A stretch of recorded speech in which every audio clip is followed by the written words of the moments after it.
বন্ধুরা আসসালামু আলাইকুম, সবাই কেমন আছেন? আশা করি ভালো আছেন। তো আজকে শিখবো আমরা ইন্ডিকেটর ইউজ করবেন কিভাবে, indicator signal, indicator light, emergency light কিভাবে ইউজ করবেন। তো এটা হলো ইমার্জেন্সি ইন্ডিকেটর বলি আমরা। এই সুইচটা যখন আপনি এক চাপ দিবেন তখন আপনি দেখেন ড্যাশবোর্ডে সিগন্যাল বাতি উঠতেছে। গাড়ি চতুর সাইডে আমার যে ইন্ডিকেটর লাইট গুলো আছে এগুলা জ্বলতেছে, আপ ডাউন জ্বলতেছে অলরেডি। এগুলো আপ ডাউন জ্বলতেছে, আপনার রাইটে লেফটে ডানে বামে সামনে পিছনে ইন্ডিকেটর লাইট গুলো জ্বলতেছে। এটা হলো ইন্ডিকেটর কাজ। তো আমরা ইমার্জেন্সিটা বন্ধ করব। বন্ধ করছি ইমার্জেন্সি। এখন হচ্ছে ইন্ডিকেটর। আপনি স্টিয়ারিং এ হাত রেখে এখানে দেখেন এই সিগন্যালটা দেওয়া আছে রাইট এবং লেফট।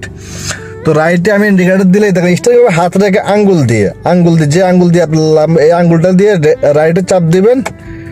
দেখতে পারতেছেন রাইটে ইন্ডিকেটর জ্বলতেছে। আবার যখন একটু সেন্টারে দিবেন বন্ধ। আবার যখন একটু বাম পাশে দিবেন বামে ইন্ডিকেটরটা জ্বলতেছে। আবার আপনি যখন সেন্টারে রাখবেন বাম পাশে বন্ধ। তো এই সুইচটার মাধ্যমে আপনি রাইটে ইন্ডিকেটর দিবেন, আবার যখন লেফটে যাওয়ার দরকার হবে লেফটে ইন্ডিকেটর দিবেন। আর অবশ্যই আপনি ইন্ডিকেটর ইউজ করবেন, রাইটে যান আর লেফটে যান আপনি 100% ইন্ডিকেটর ইউজ করবেন।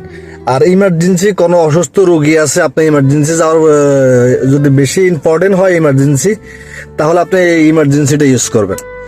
ইমার্জেন্সির একটা কাজ সিগন্যাল এটাতে বুঝায় আমরা ইমার্জেন্সি কোনো বিপদ সংকেত আছে, আমার গাড়িতে কোনো রোগী আছে, পেশেন্ট আছে, আমার কোনো ইমার্জেন্সি রাস্তা অতিক্রম করতে হবে, ইমার্জেন্সি কোনো রাস্তা ইমার্জেন্সি ফুসতে হবে, তখন আমাকে ইমার্জেন্সিটা আপনি ইউজ করেন। আর যখন রাস্তা আসবে, বিভিন্ন দেখা গেছে সিগন্যাল পয়েন্ট, রাইটে গেছে রাস্তা, লেফটে গেছে রাস্তা, সামনে গেছে রাস্তা, পিছন দিয়ে তো আপনি আসতেছেন, ওই সময় আপনি এই লাইটটা ইউজ করতে পারেন। এটার মাধ্যমে আপনি বুঝাবেন পিছনে যে গাড়িগুলো থাকবো সে বুঝবো আপনি স্ট্রেট আগাবেন, সোজা আগাবেন। ইন্ডিকেটর বুঝবো সে ইমার্জেন্সি দিছে বা সে সামনে অগ্রসর হবে। তো এটা হলো ইমার্জেন্সি। তো ইমার্জেন্সি লাইট, ইন্ডিকেটর লাইট কিভাবে দিবেন এটা তো আজকে শিখলেন। আর তো যাক বন্ধুরা, তো আজকে এ পর্যন্তই। আসসালামু আলাইকুম।